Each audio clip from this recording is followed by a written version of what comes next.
This video is made possible by Visible. Use the links in the description below for more information.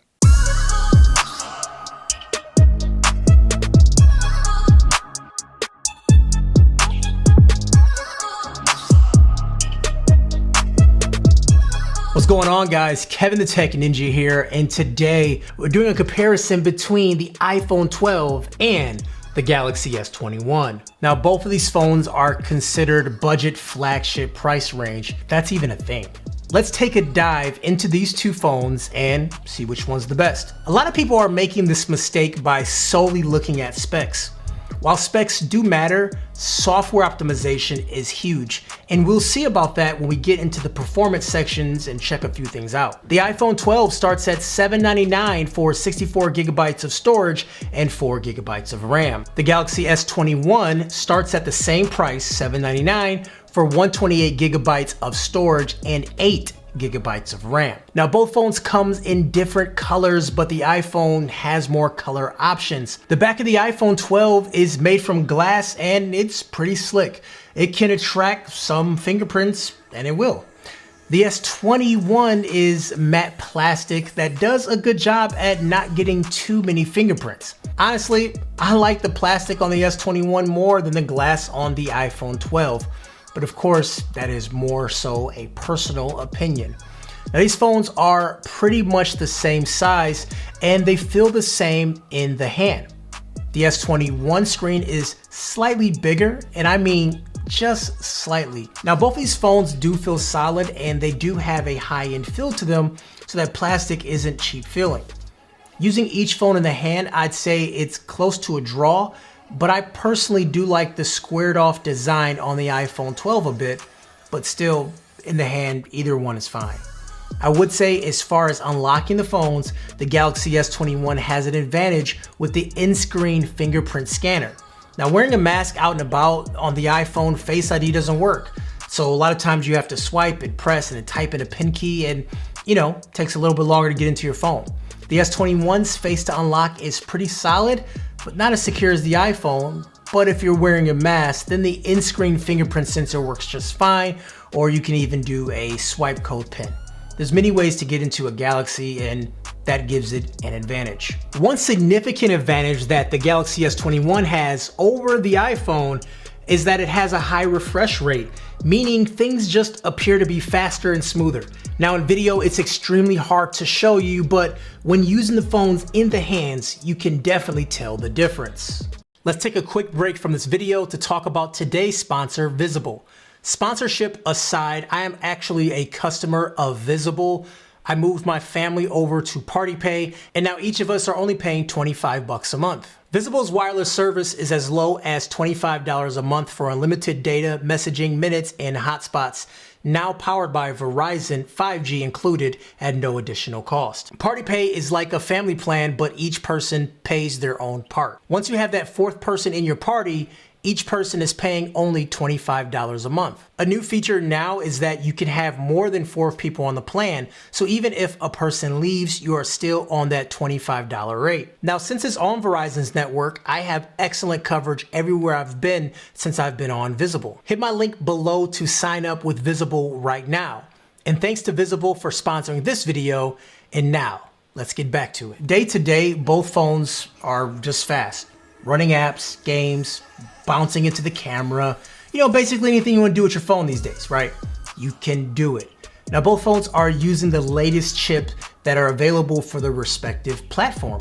Meaning, if you buy this phone today, you should have great performance for a couple years to come at least.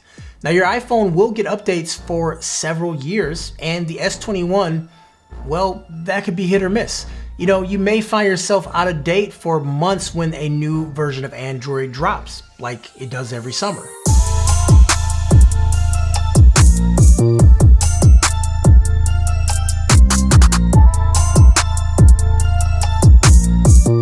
Now, moving along to the camera, I'd say both cameras are very good, and at this point, I think they're neck and neck. Now, each phone does things better than the other one. So the S21 has 3 lenses and the iPhone 12 has 2. Now that means the S21 has an advantage on the zoom lens, And it also has this space zoom feature at 30x. Now for portrait mode, I think iPhone is better at detecting people and objects and hair and ears and glasses and all that stuff. And also it's faster than Samsung's in general. I'm not saying I don't like Samsung's, as some of their images I do like more, but the iPhone is more consistent in this category. I think for outdoors, Samsung has the best camera. It gives you a more dramatic scene, and I think the iPhone is a bit more realistic, but the colors are pushed a little bit towards orange, while Samsung is cool, it's bright, and I mean, you get the punchiness of the sky, and all these things just really makes it for a nice outdoor camera, although not super realistic. The iPhone HDR video is better than what Samsung has, as Samsung's is HDR10, but it's still an experimental feature. It even says it in the app. Sending HDR videos to a friend who has an iPhone and the results are really, really cool. Now, whereas for me, it's hard to enjoy HDR footage that's shot on my S21. I have to put them on a TV or have someone download the image directly. I mean, it's just not super ideal. Now, as far as features, both phones are featured packed, but Samsung always brings the latest tech, like the in-screen fingerprint scanner, reverse charging, 30x space zoom, 8K video, 4K 120. The iPhone doesn't bring you many new features at all. I mean, that's what they're known for.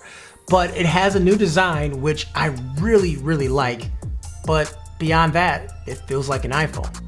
Now, both cameras are at the top of the class for many reasons, but for the one camera I'd have to go with, it would be the S21. The flexibility of zoom is great, and outdoors, this is a fantastic camera. And video mode has had a huge step up with some additional software features, and stabilization is really good too.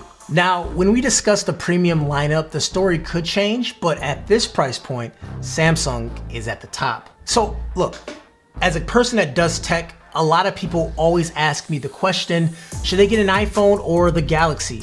And obviously it goes down to ecosystem and experience. Now look, Samsung has made their case that their ecosystem is worth talking about, with its TVs, home appliances, Galaxy Buds, Galaxy Watch, SmartThings, and more. Samsung still runs Android, and at this point, I think it's a hindrance to Samsung, as we know that Samsung has greater ambitions outside of Android. The iPhone's ecosystem is stronger than ever with all the same stuff that Samsung has, plus more, including MacBooks, Apple TV, smart speaker, HomeKit, and so much more. Is the iPhone 12 better than the Galaxy S21 straight up? No, I don't personally think so. But the overall picture just depends on which ecosystem you are a part of. Now, one thing Google does, for better or worse, that it makes all of its stuff available on iOS too, so you're not missing out by owning an iPhone. However, HomeKit, iMessage, just to name a few things, are iOS only. So you will be missing out by not buying an iPhone for those specific things. And then people get locked into the ecosystem and become an Apple fan or Apple user forever. At the end of the day, you can't go wrong with either, and it's a great time to be a person looking to buy a new phone. The budget flagship category is so good, it's hard to justify upgrading to their premium offerings. Those are my thoughts. I want to know what yours are. My name is Kevin the Tech Ninja. If you like this type of content, give it a like, and I'll talk to you guys later. Peace. Once again, a big thanks to Visible for sponsoring this video.